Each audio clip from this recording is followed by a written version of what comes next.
It's strange what we do for our children, isn't it? Do you serve your child in the kitchen or in the dining room? It's a strange question, I know, but it's because my only daughter, I found her serving as a waitress at her mother-in-law's house, in an apron, being yelled at, and the worst part, the roof over her head, I was the one who paid for it, in cash. That image, it doesn't leave my head, and I keep asking myself every single day, where did I go wrong? Let me introduce myself. My name is John, I'm 54 years old, a widower. I live here in Palo Alto, a good neighborhood. I own an auto parts distributorship, and when I say owner, it's not a corner shop with 2 shelves. It's a business I started from zero, literally.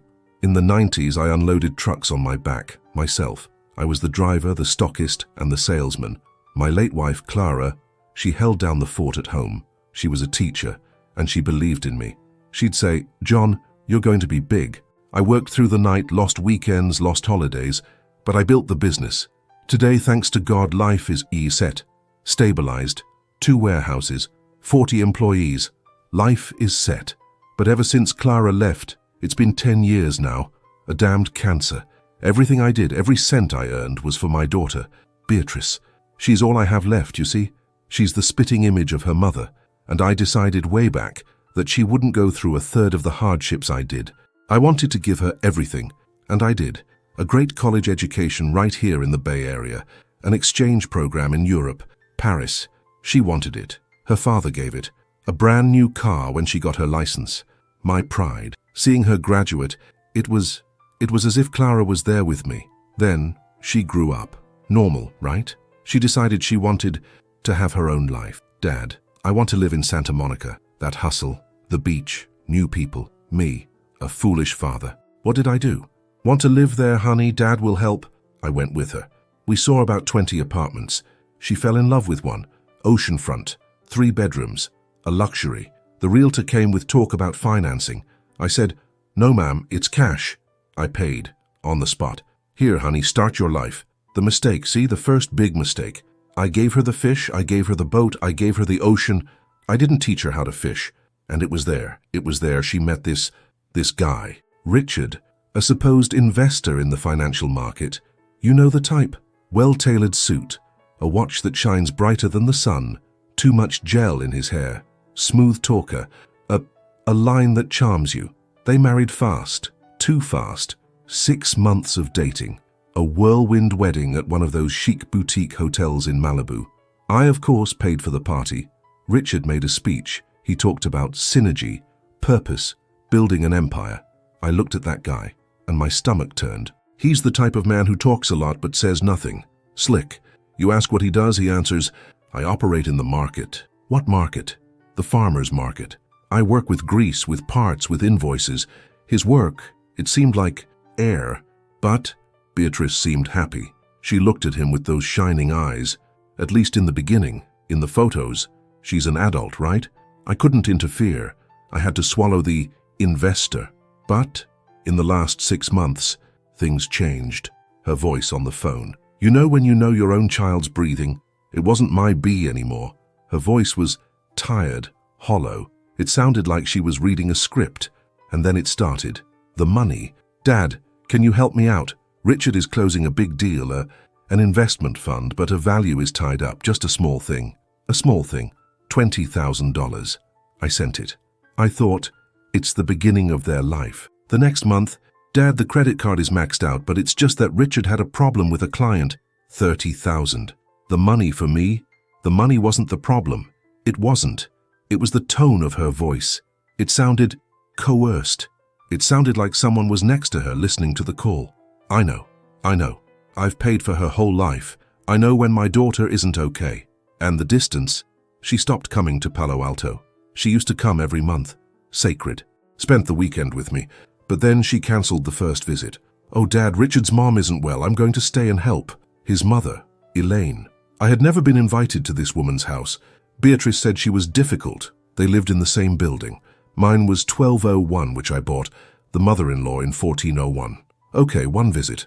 The next month, it was my birthday. I was going to have a barbecue here at my place in Lake Tahoe. I invited her. "Dad, I can't. Richard's mom. She got worse. She's bedridden." Again, I said, "Honey, but it's my birthday." And she went silent and I heard his voice, Richard's, in the background. "Tell him we'll send a gift." And she repeated it. "Dad, we'll send a gift." And she hung up. I sent her a gift a few weeks later. It was a set of earrings that belonged to Clara, her mother, a family heirloom.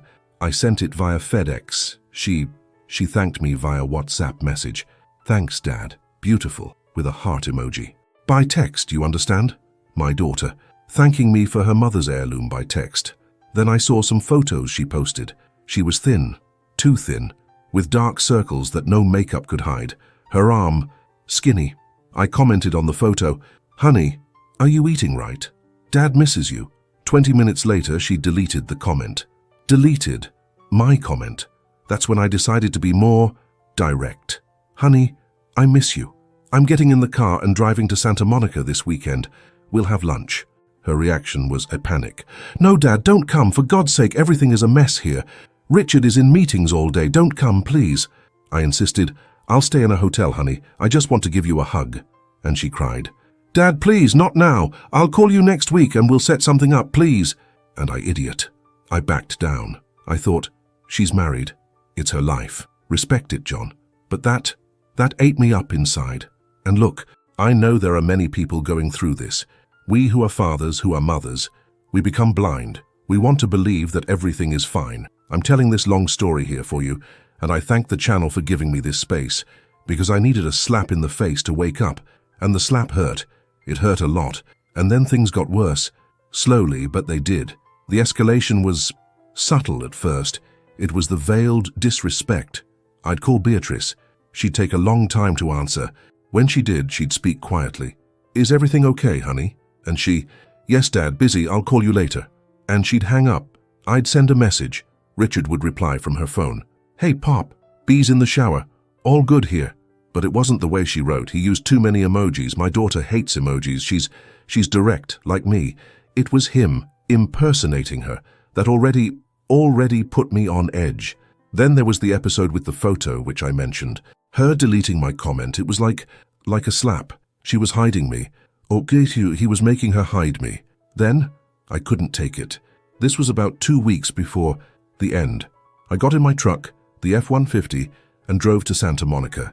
I didn't tell anyone. I got there on a Wednesday, parked in front of the building. I buzzed 1201. Nobody answered. I buzzed 1401, the mother-in-law's. Her voice, "Who is it?" "It's John, Beatrice's father." Silence. "She's not here." And she hung up. In my face. I knew Beatrice was home. Her car, the car I gave her, was in the garage. I saw it. I stayed in the lobby. The doorman was already looking at me sideways. "Sir, you can't wait here." I said, "I am the owner of an apartment here. I can." I stayed for an hour, sitting on an uncomfortable sofa. 1 hour. Nobody came down. Nobody called me. I sent a message. "Honey, I'm downstairs." She read it and didn't reply. I drove back to Palo Alto, a 6-hour drive back, with a taste of vomit in my mouth. It wasn't anger, no, it was fear. Fear of what they were doing to my girl. But there was one day, one specific day, that changed everything. Then Richard called me, a week after my failed visit. For the first time in his life, he called me. Not Beatrice. His voice was oily, fake. "Hey there, Mr. John. Everything peaceful? Been a while, huh?" I was curt.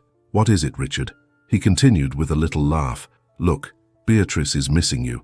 We're thinking of having a little dinner here at the house. Family thing this Saturday. Why don't you come? To get to know my mother, Elaine, properly.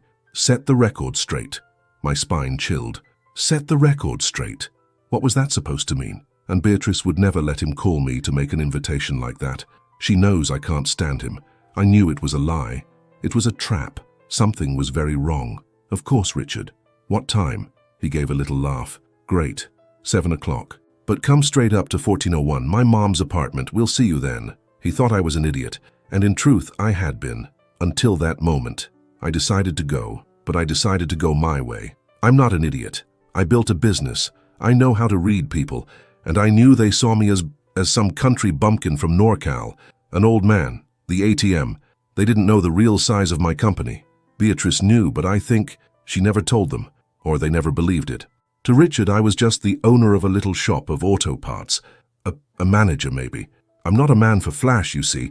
My day-to-day car is the pickup truck, but I have another car, A 2010 Honda Civic. A car I only use to go to the cabin I have in Lake Tahoe to get it muddy. A good car, but simple. I took the Civic, I put on a simple polo shirt, one of those you buy 3 for $50, a bit worn, a pair of worn-out jeans, and I drove to Santa Monica on Friday. I didn't say I was coming, I slept in a simple hotel near the highway, not in my apartment. I wanted to see their faces. I wanted to test them. I wanted to see how far their contempt went. On Saturday, the day of the dinner, I went. 7 o'clock. I pulled the 2010 Civic up to the building's entrance. A skyscraper.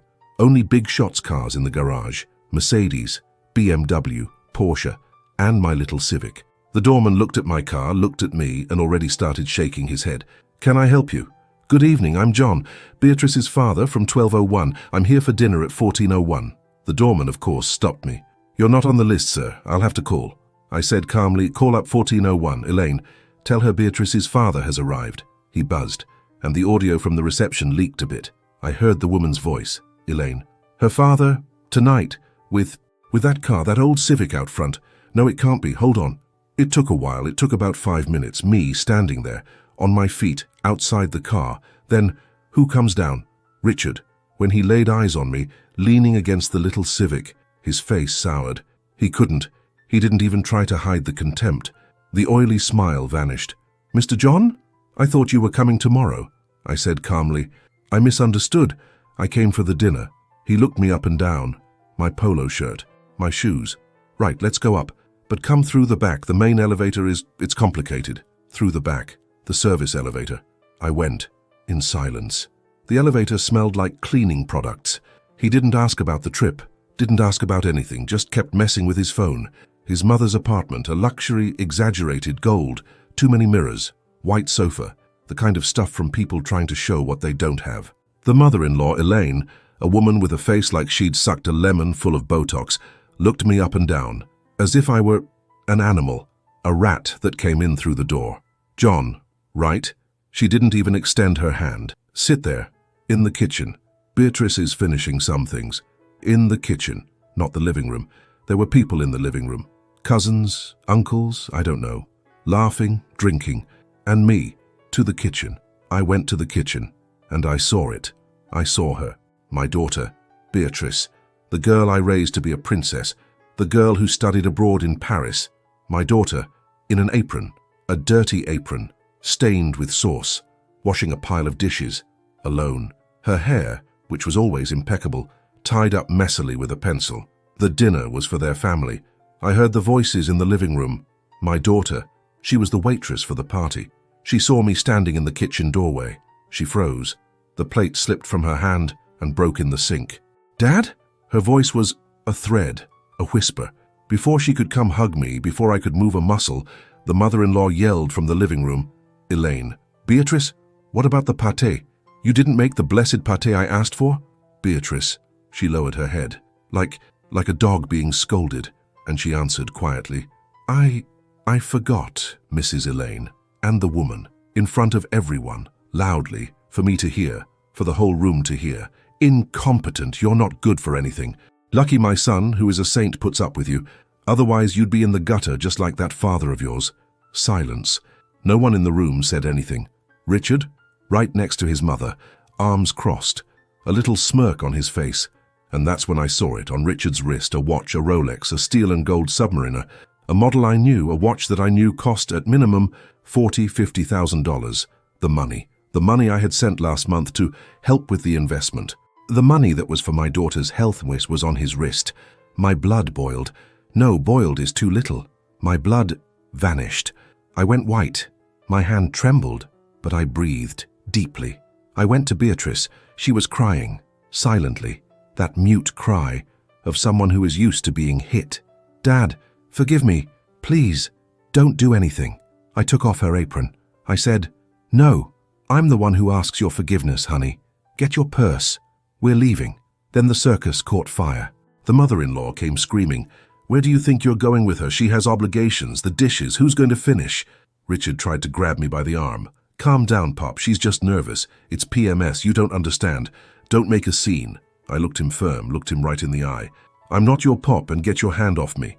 I didn't yell. I spoke quietly. I think that's what scared him. And the scene is you.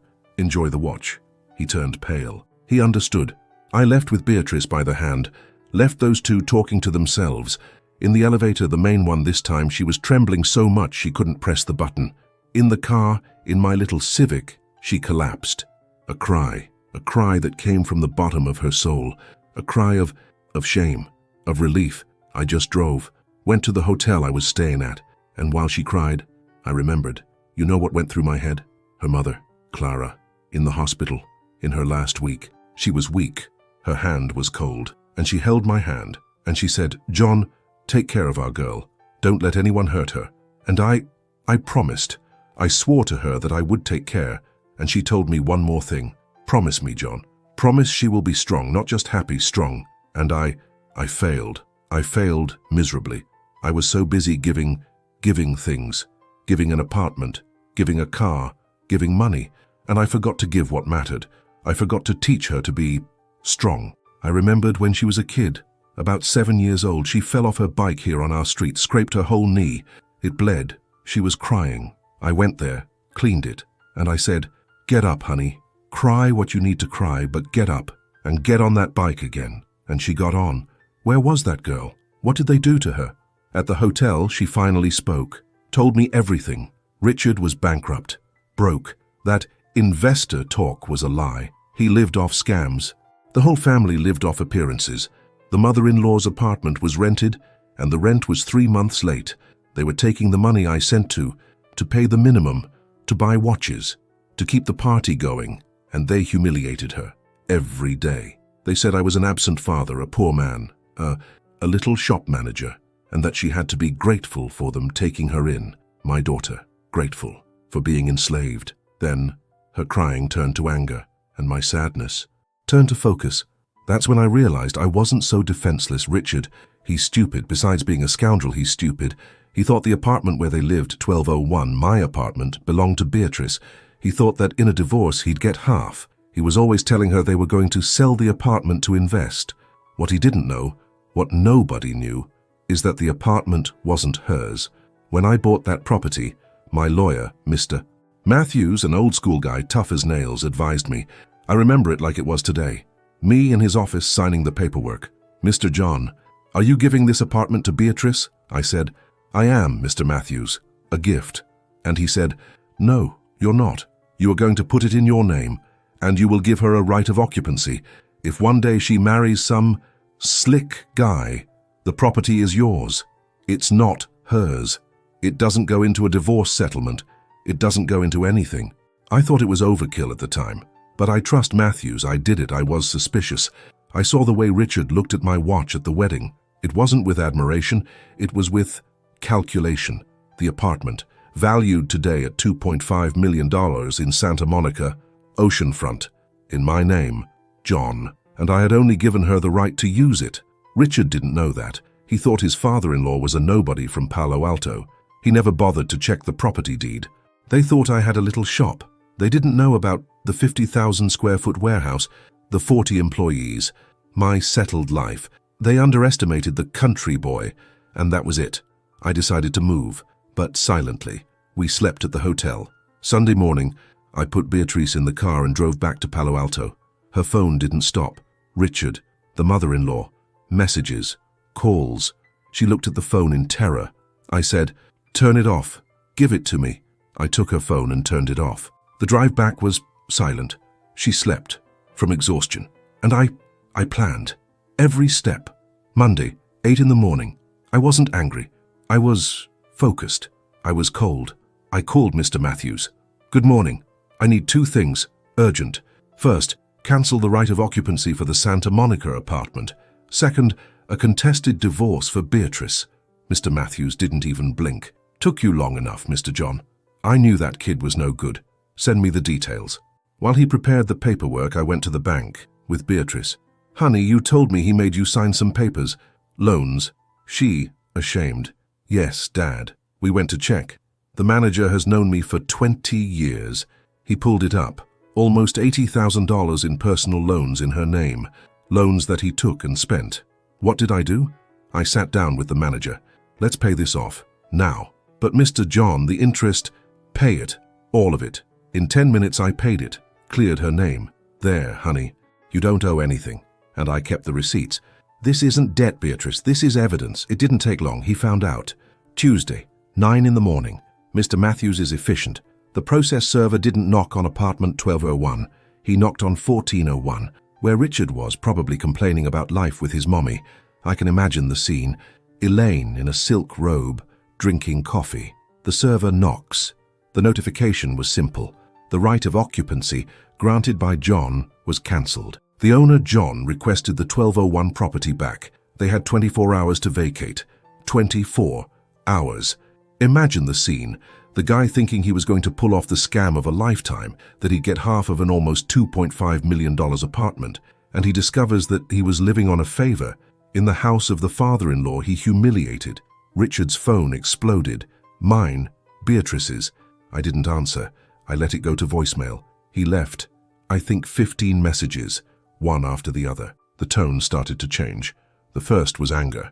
What is this joke, John? You can't do this. Beatrice has rights. You're a crazy old man. The second was confusion. It must be a mistake by your lawyer. Call me. We'll sort this out. Stop the show. The third was panic. For God's sake, John, what are you doing? Where are we going to go? It was Beatrice, wasn't it? She put things in your head. That ungrateful... The 10th was pleading. Mr. John, please. For the love of your daughter, for our family, don't do this. I'll pay for the watch. I'll sell it. We'll pay you what we owe, but don't take our roof. Our roof. Then, his mother called. Elaine. That one. There was no pleading. She went straight to cursing. Yelled. Threatened. Said she would go to the media. That she would sue me. That she would say I abandoned my daughter. I answered that one. I was calm. I just listened. She yelled for about 3 minutes.